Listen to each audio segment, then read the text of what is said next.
need to understand that India is the key supplier of generic medicines to both the US and to the UK and other parts of Europe.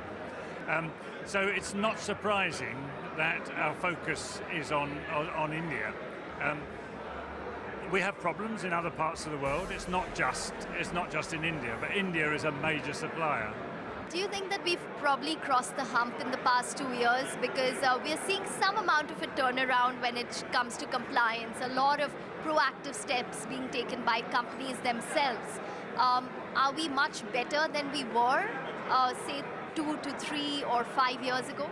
Well, what I've noticed, and I come to India personally maybe 3 times a year, what I've noticed very much is a real commitment and an awareness of the issues, and a commitment from companies and their senior management to actually address them.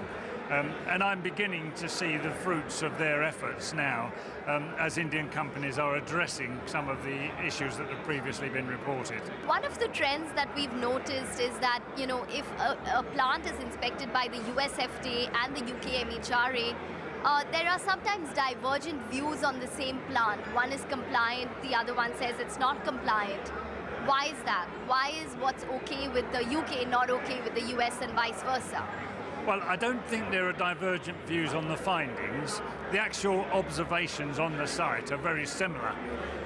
Where there may be a difference is the interpretation of those findings and the significance of them. For instance, if there is a particular data integrity issue, somebody has cheated with a result, the question is it one person or is it systemic within that company?